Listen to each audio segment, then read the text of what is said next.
30 सूद में काउंट होगा, याद रखिए। इस्लाम में हेयर ट्रांसप्लांट करना कहाँ तक जायज़ है? भाई ने एक सवाल किया कि हेयर ट्रांसप्लांट कराना कैसा है। तो याद रखिए, हेयर ट्रांसप्लांट कराना जायज़ है, इन्हांस कराना जायज़ नहीं, ये बात याद रखिए। हेयर ट्रांसप्लांट क्या होता है, बाल लिए जाते हैं आपके या तो सर के पिछले हिस्से के, क्योंकि उमूमन जब इंसान टकला होता है, बाल्ड होता है, तो सामने के बाल पहले जाते हैं, उमूमन देखा गया। वो चई लगना जिसको बोलते हुए एक अलग ही चीज़ में, कुछ कुछ जगह कहीं भी बाल चले, लेकिन एक नेचुरल जो बाल्डनेस होती है, गंजापन बोलेंगे उसको, टकला होना होता है, वो सामने से होता है। तो उसमें क्या करते हैं, पीछे के बाल निकालते हैं और पीछे के बाल जड़ के साथ निकालते हैं और उनको लाकर सामने, जैसा गेहूं वगैरह की खेती में आप देखते हैं ना, झाड़ लगा देते हैं, लगा हुआ झाड़, उस तरह से उनको लगा देते हैं। और फिर चूंकि स्कल अच्छी होती है, स्किन के नीचे सारी चीज़ें होती है, बाल फिर से उगना चालू हो जाते हैं, इसको बोलते हैं ट्रांसप्लांट।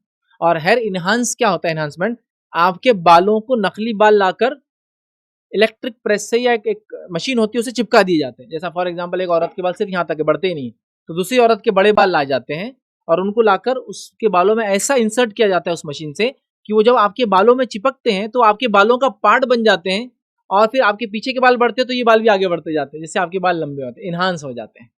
तो हेयर इन्हांसमेंट जायज़ नहीं, क्योंकि उसमें धोखा हो जाता है।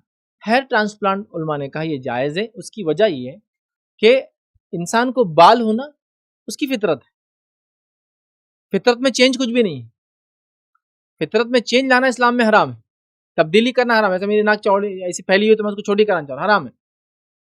लेकिन बाल होते हैं इंसान को, अब नहीं है, चले गए, तो आप रिस्टोरेशन कर रहे हैं, चीजों को वापस लेकर जगह पे लगा रहे हैं, मतलब जैसा पहले बाल थे चले गए फिर से लगा रहे हैं, इसमें कोई धोखा नहीं है, खलखत में तब्दीली नहीं, कुछ भी नहीं, नेचुरल चीज है। तो पीछे के बाल लगाए जाते हैं आगे।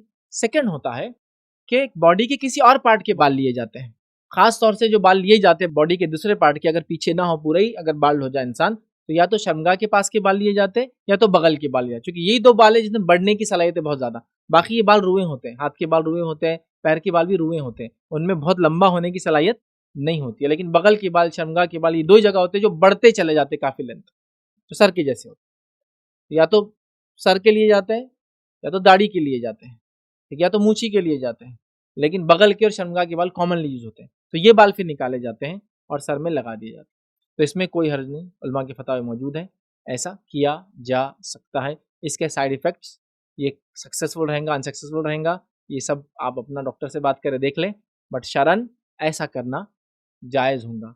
सेकंड, इसमें क्वेश्चन ऐड कर सकते हैं, क्या बाल जो है, ऐसे बाल जो किसी और के हो, आदमी का मतलब वो बाल लायक ही नहीं, कभी होता है बालों में वो क्वालिटी नहीं होती कि वो लगे, तो इसमें उलमा लिखते हैं दूसरों के बाल भी लेके इसमें लगाए जा सकते हैं, याद रखिए।